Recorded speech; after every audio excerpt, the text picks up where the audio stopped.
Anna Bellinghausen, Jacob Padilla with you to talk more Nebraska volleyball. Jacob, 2 sweeps on the road for this team, but I think the biggest headline is Nebraska is #1 in the NCAA Tournament Selection Committee's mid-season reveal.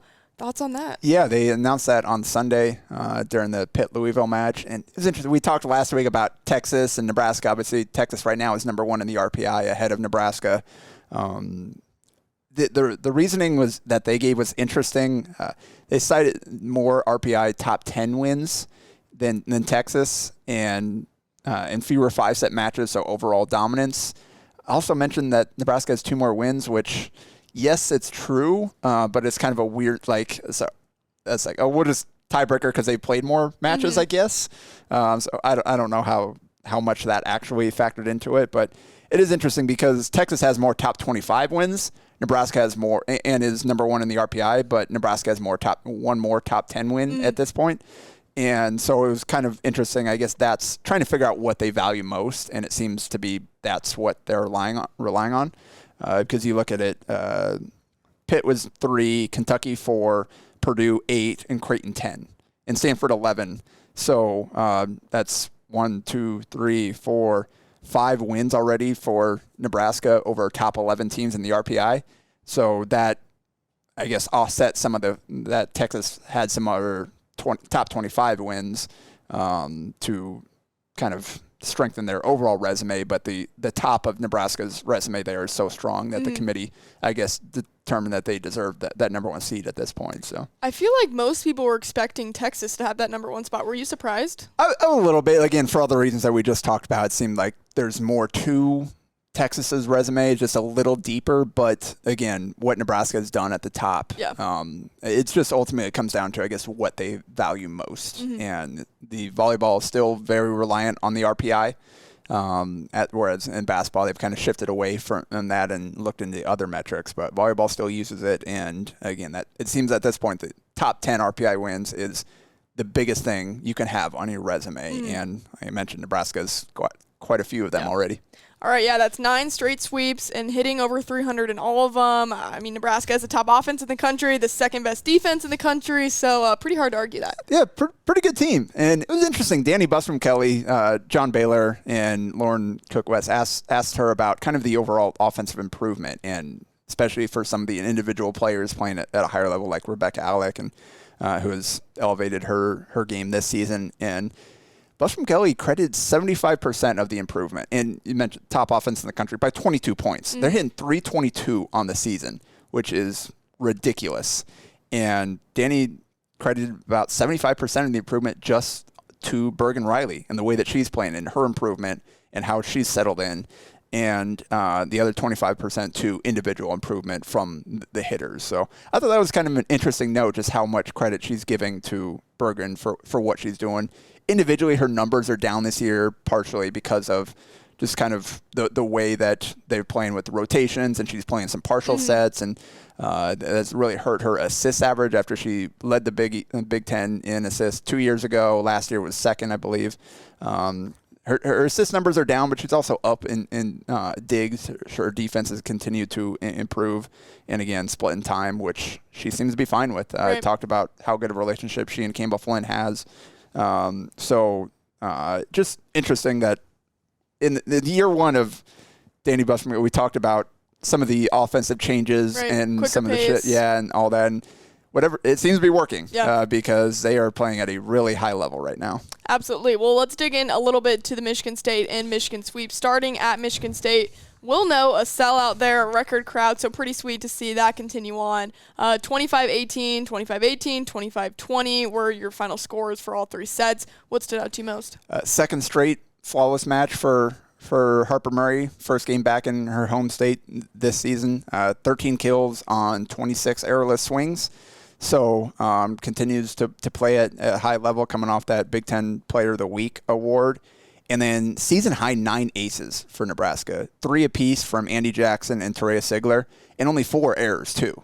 So, and Michigan State's one of the better ace teams in the Big Ten. They're second, I believe, in average. And Nebraska dominated the serve and pass game in that one. So I think that's probably what stood out most from that. All right, and then the sweep at Michigan, 25-18, 25-13, 25-18, and similar, another sellout in a larger arena, their basketball arena at Michigan, so pretty sweet to see that continue on. Yeah, it's cool for Harper Murray. Talked about she grew up with season tickets to games there. She went to a lot of basketball games with her brother. Her mom went to some of the big volleyball matches in that arena when her sister was playing there, so for her to go back there and play in front of a sellout and be a big part of why they sold that out. She had talked about it beforehand, just like thought it was really cool that those Michigan fans can experience and that Michigan team can experience playing in front of a match like that and being a part of selling out an arena, and credit to Nebraska fans for helping them do that. Yeah. Although Michigan tried to hide that with their social media posts. I was going to say, their sellout graphic had a lot of black over what would be red. Yeah, just turn down the red value. That's okay. Hey, we're all for the game of volleyball spreading, so it doesn't matter what fans are in the building. It's selling out. It's more eyes on volleyball, so it's all right. Yep, Harper finally saw her streak end at 7 consecutive sets without an error, committed a couple in that second set, but still led them with 9 kills on 269 hitting. Andi Jackson, we'll talk about her in a moment, but 8 swings, 10 kills, no errors, and 6 blocks. Pretty good performance. They're hard to be much better than that. And then as a team, 13 blocks, which is the 3rd highest mark of the season. Yeah, you mentioned Andi Jackson, Big Ten Defensive Player of the Week. Why does she have those honors? Second honor of her career that way. First since last year, end of October of 2024. First since Rebecca Alec won it for Nebraska this season, the first week when only like 3 Big Ten teams played, so there wasn't a whole lot of competition. But she averaged 1.67 blocks per set. That'll do it. Last week. And also 2.17 kills per set on 706 hitting with 3 aces.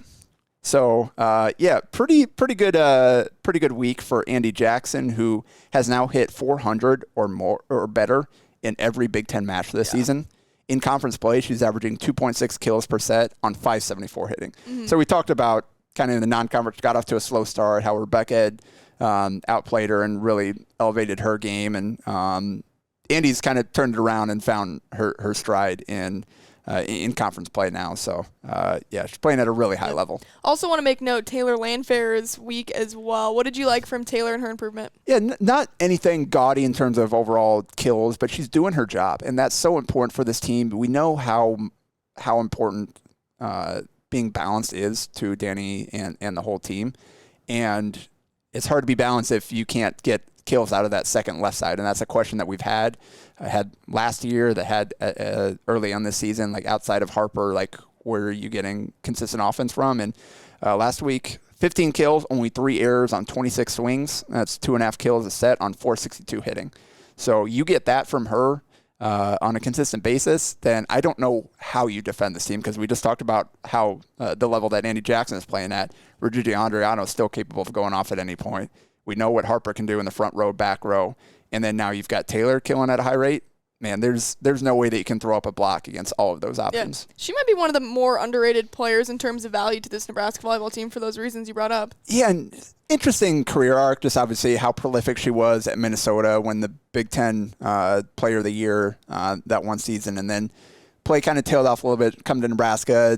Hasn't really clicked consistently. There have been some moments like, oh, there it is, but hasn't been there consistently. And now she's settled into just a really nice complementary piece. And again, if that's all this team needs of her, with the way that with the level that Harper's playing at, they don't need her to be the Big Ten Player of the Year level. They just need her to be solid and take advantage of her opportunities and get kills and not tip. Yeah.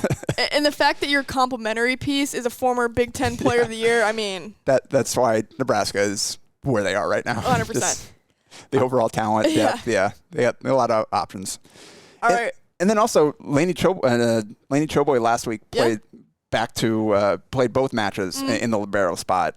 So Danny said, basically, it's going to go back and forth. It seemed like they had settled in. I think it started to look really good with Olivia Mauk at libero and Laney Choboy at that right back spot. But Danny decided to go back to it this week, and Laney, not a prolific day, only 6 digs in each of the matches, but Nebraska played well, and she didn't have a service error in serve receive, so I don't think there's any wrong answer there, and I think that she likes that she can go either way depending on the matchups will be, what they're doing in practice that week. And so, yeah, it's just another example of Danny using her whole team and giving everybody a chance to contribute. And it also can mess with the scout for your opponent too, right? They don't know who to be preparing for in terms of weaknesses, strengths. And especially because, like, Laney's been the target of team serving plan for for most of the season. So, it definitely kind of impacts, like, where's she going to be, at what point, how do we want to go about serving this team.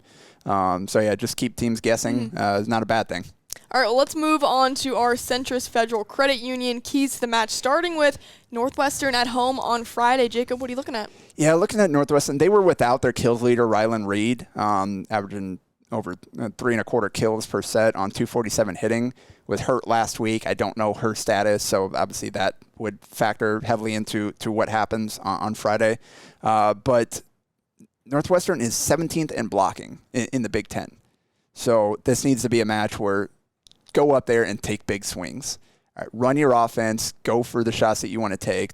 Don't go a lot of tips. Just go up there and be fearless. Take big swings. Build some confidence offensively. I think is what you want to do in this matchup. All right, looking at the rematch with Michigan State on Saturday, what are your Centris Federal Credit Union keys? Same thing as last. I mean, it's weird playing the same team on consecutive weeks, but dominate the serve and pass game.